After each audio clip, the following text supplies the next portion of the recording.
Hello everyone, welcome back to the channel. তো অপেক্ষার পালা শেষ, টিজার আসেনি। প্রিন্স সিনেমার নতুন একটি পোস্টার এসেছে। কে কে পোস্টারের অপেক্ষায় ছিলেন অবশ্যই কমেন্ট করে জানাবেন।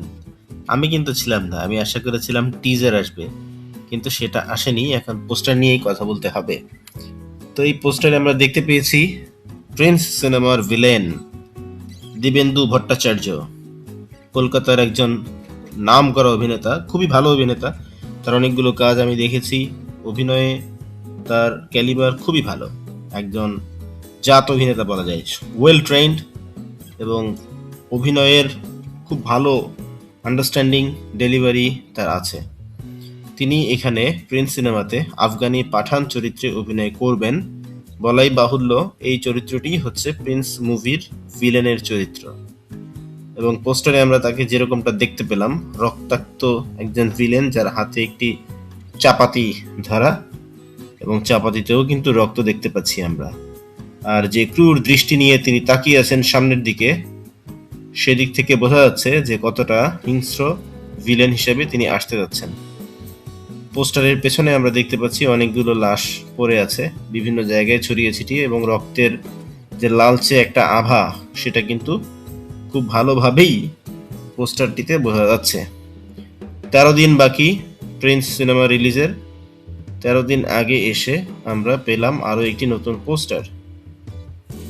এখন আসলে ট্রেইলার রিলিজ দেওয়ার টাইম ছিল, বাট এখনও আমরা পোস্টার পেয়ে যাচ্ছি।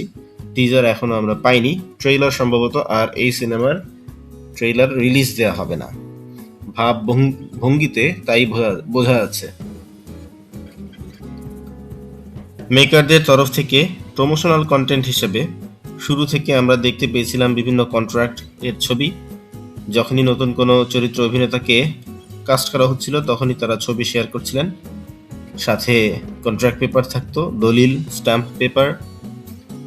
শুরুতে যেমনভাবে তারা প্রচারণা করছিলেন বিভিন্নভাবে, সেটা কিন্তু শেষের দিকে এসে আর ধরে রাখতে পারেননি। যখন সিনেমা রিলিজের সময়, তখন আমরা রাইট প্রমোশনাল কন্টেন্ট পাচ্ছি না। খুবই হতাশাজনক, বাট পোস্টারটা মোটামুটি ভালোই ছিল, এতে কোনো সন্দেহ নেই। আফগানি পাঠান চরিত্রে দিবেন্দু খুবই ভালো অভিনয় করবেন, সেটা কিন্তু বোঝাই যাচ্ছে।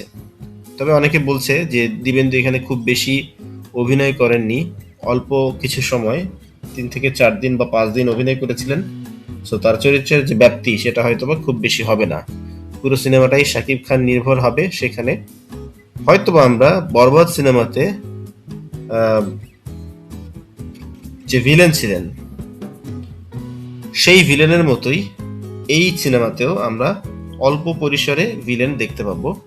বাট দিবেন্দু যে মাপের অভিনেতা, তিনি অবশ্যই স্বল্প পরিসরে এলেও বড় ছাপ রেখে যাবেন বলে আমার বিশ্বাস।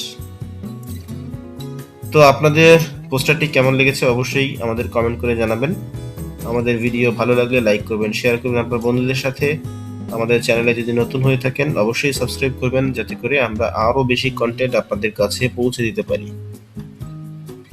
পরবর্তীতে কথা হবে অন্য কোনো ভিডিওতে। সে পর্যন্ত সবাই ভালো থাকুন।